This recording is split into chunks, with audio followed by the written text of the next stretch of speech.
Welcome back to RTC. I'm your host Craig, and today we're going to be reviewing Ghost Recon Wildlands with this new addition into the Tom Clancy's franchise, which takes place in a fictionalized version of Bolivia. We are to meet a rootless organization known as Santa Blanca Cartel. With the arrival of Santa Blanca, they have now corrupted the once peaceful Bolivia and turned it into a narco state. From bribing the government and killing the locals with a goal to produce and ship their product around the world. As a act of defiance and hope, the people of Bolivia call out for help from the world's most deadliest group of soldiers on the planet. Under the cover of darkness, they arrive in the Ghost Recon team.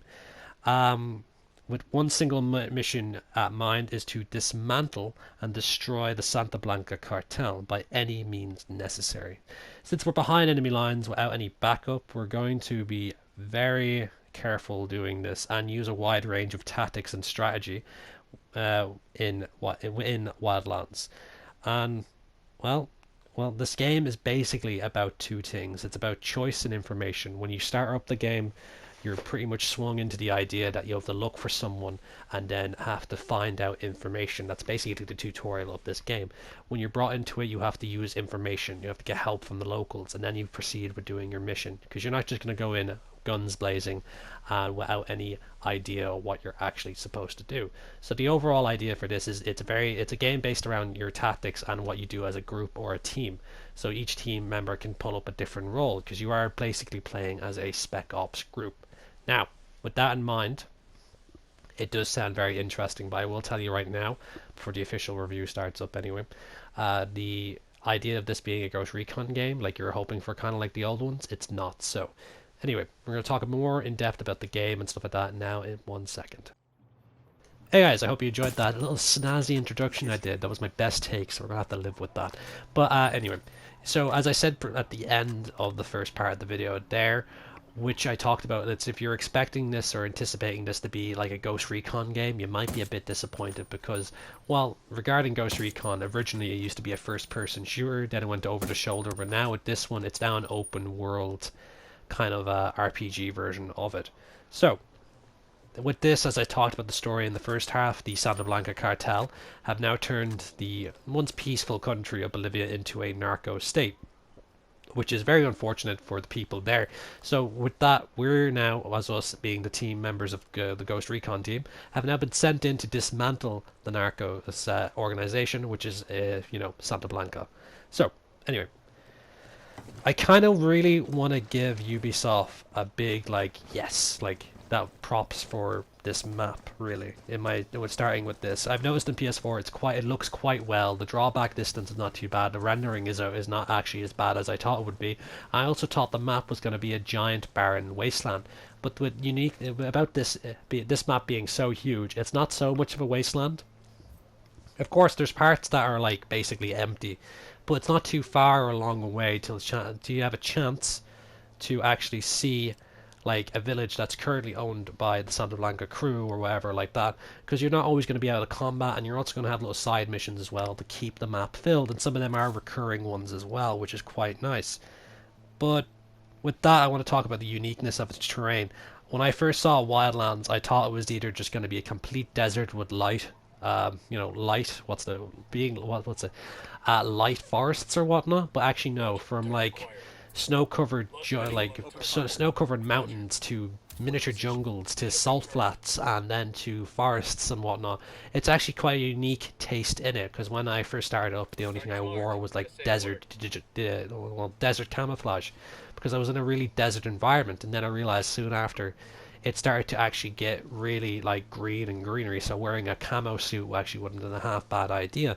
But that's the whole thing about this. This is a very unique map, because it's recreated after a real place for once, and then actually has the kind of look of it as well, which is great, and I found very interesting to do that. So lush forests, nice snowy areas, and well, nice everything really.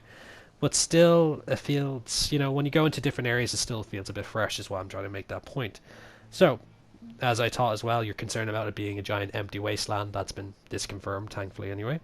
But with that, I kind of don't want to spoil the story for you guys, but you know, all the mini bosses that you fight in this are all in charge of each section. Like, I'm not going to try story spoil anything, but at all. But you can take out a certain amount or all of them if you want before you head to the main boss you're supposed to kill. So leaving that at the side now.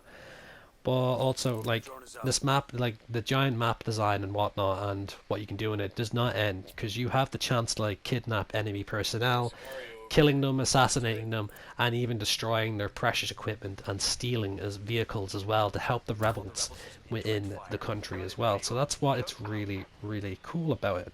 So as you see in there, I'm using the drone right now, which is great. Like, this game adds a whole lot of versatile, like it lets you be versatile basically.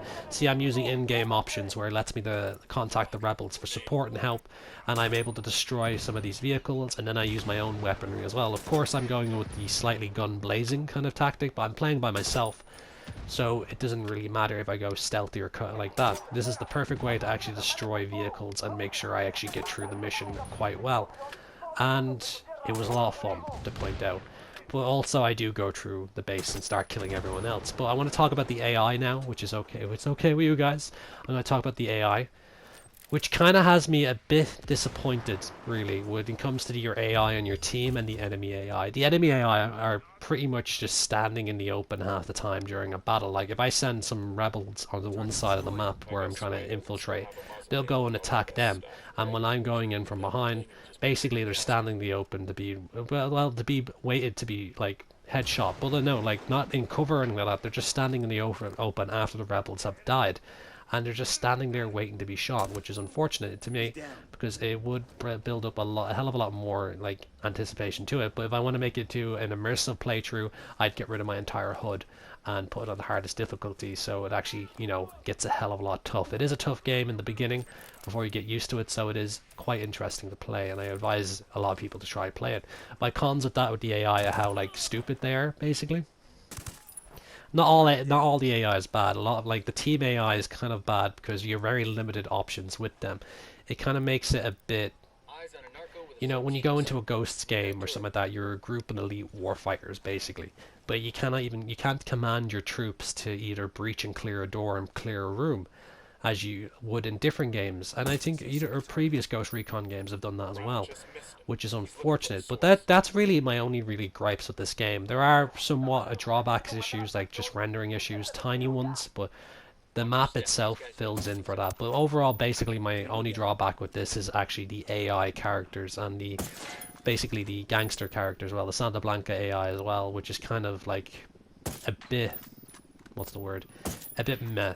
Like they're looking to get shot basically, or looking to get you killed, which my AI team has done on many occasions. But the idea of this, and I like that as well. That's really it. They're my two major concerns with the game. But my one minor concern is with vehicle control. Like, it's kind of like driving a warthog from Halo with some added little fixture. Instead of just turning left and right with it, like you kind of like, I don't know. It's like the idea that being on one thumbstick, I would rather it on two, where I used accelerate and the right thumbstick to move the car which way I want, instead of keeping my hand like thumb on the thing. What's it called? Keeping my thumb stuck onto one and then left and righting it every now and again. And the brake system as well is okay, since there's not really a brake system on normal cars. I've noticed it's only on trucks that you have a handbrake for some reason, which it's strange. And but, you know, it's just my little gripes with it. But my pros about this game right now, there's some of the cons out of the way, the pros now. The pros of this game is that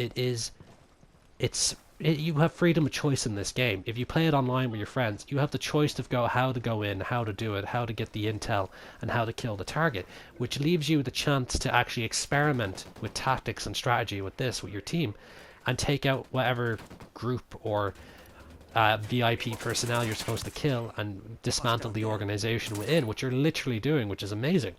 I've enjoyed that part the most, and I've enjoyed the territory, well, not the territory, basically the terrain and the landscape as well, always changing and always changing up. If I fail a mission, guards will be in a different place. That's the cool thing about the AI that I was actually forgot to mention, sorry, is that when you fail a mission and you go back into it, the guards aren't actually where they were previously, so it's always constantly changing.